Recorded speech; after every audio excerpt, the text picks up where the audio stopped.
This gospel reminds us, and this celebration of the martyrs reminds us how important stories are. Stories define us. Stories locate us. We tell stories about our grandparents, about our ancestry. We tell stories about life experience. And somehow we need stories in order to identify who we are and in order to claim something of our tradition. To validate who we are, we need stories. And that's why the Bible, the whole God's revelation, is told in stories. Now, when we come to Matthew here today, he's the only one that tells us about the massacre of the innocents here. And there's a reason for that, because the church of Matthew, those to whom Matthew spoke, and the church that shaped the Gospel of Matthew as we have it, this was a church of Jews that followed Jesus. They were not Gentiles, they were Jews. And therefore, you'll find over and over again, Matthew does not want to convert outside people. He's not interested in converting more Jews or more Gentiles. Matthew is interested in affirming the prophecies fulfilled in Jesus Christ, affirming these in the community already there, to convince this community that Jesus is the fulfillment of all that was spoken in the Hebrew tradition. And therefore you'll find this over and over again in Matthew's Gospel. This was to fulfill what has been said by the prophets of old.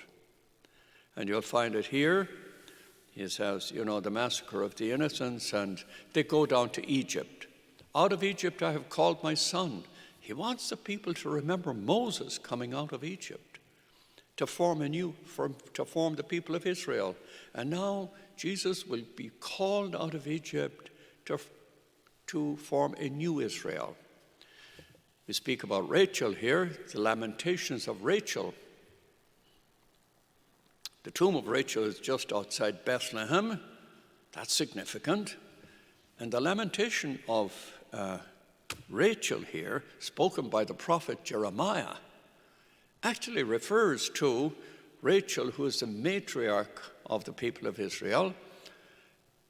When the people went into the Babylonian exile 500 years before Christ, when they had to migrate to a new land, and they were kept captive there for 70, 75 years, Rachel laments the absence of her people.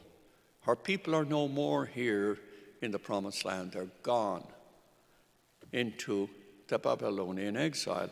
And therefore, Matthew picks this. It had very little to do with what he's speaking about here with Jesus, but he picks this to say, Rachel weeps for the absence of her children, and therefore to fulfill what was said through the prophet Jeremiah, speaking about Rachel and the children. And he applies that to those children who were massacred in the massacre of the innocents here at Bethlehem. Now, stories don't have to be entirely accurate historically. They're not meant to be historically accurate. They're meant to be theologically insightful. Now, I've heard people say the massacre of the babies in Bethlehem were like thousands, but this couldn't be accurate historically. But nonetheless, it's not historical accuracy.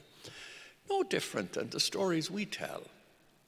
The Jewish people would gather at the time of the Passover, at the Seder, and what did they do? They tell the stories of their ancestry and how they came out of Egypt and how the Lord cared for them. They tell this to the next generation. Therefore, the Seder begins with the youngest asking, why is this night more important than any other night? Because we want these children to get the story.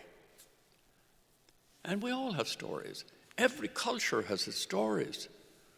Every culture. Native Americans have their stories about the buffalo and the lands and the sun and the moon.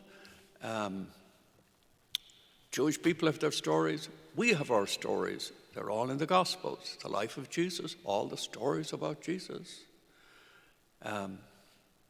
I grew up in a Celtic culture where we had stories, all sorts of stories. And stories don't have to be historically accurate. They have to be insightful.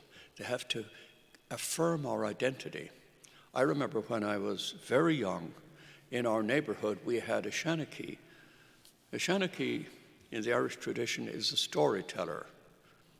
And in the old Ireland, everybody had storytellers. Every neighborhood had a storyteller. We had a storyteller, Minnie Prendergast, and she was on a wheelchair. And she would gather us before TV, before all that. We'd just sit around on a cold evening or a dark night, and we'd listen to her stories. And she'd tell us all sorts of mythical stories. And we lived in an area that had a cul-de-sac, and she would say, now, don't climb over the wall down at the end of that cul-de-sac. It's haunted by a nun. Oh, gosh. So we're not going to climb over that wall. But that was a story. But the stories were part of the mythology. You look back over your own life, and when you gather with your family, you tell the story. What happened to you? How was your day? How are the children growing up? Tell me about the grandparents. Especially in midlife, people tend to go searching for their story. So, hey, when I was very young in Ireland, I remember American tourists. Where would you find them? In cemeteries. We'll especially find them in the cemeteries. They're looking for their ancestors, and they're looking for the Mulligans or the Murphys, and they're looking at all the headstones. They're claiming their stories. That's why you must read Matthew's Gospel as a collection of stories, divinely inspired stories, but stories to affirm the identity of the Jewish people, in this case, the Jewish people who are followers of Jesus. To tell them, in Jesus, it's a fulfillment of all that the prophets have told you in the stories of your Jewish tradition. So, in these days when we're not out and about and we're just sitting around, tell the stories. They don't have to be accurate. They have to be teaching moments. So that's why when we get to remember the stories of Jesus' birth and the flight into Egypt, and he's called out of Egypt, all of these have a great significance for the people to whom they were first addressed. The prophecies are fulfilled. Amen.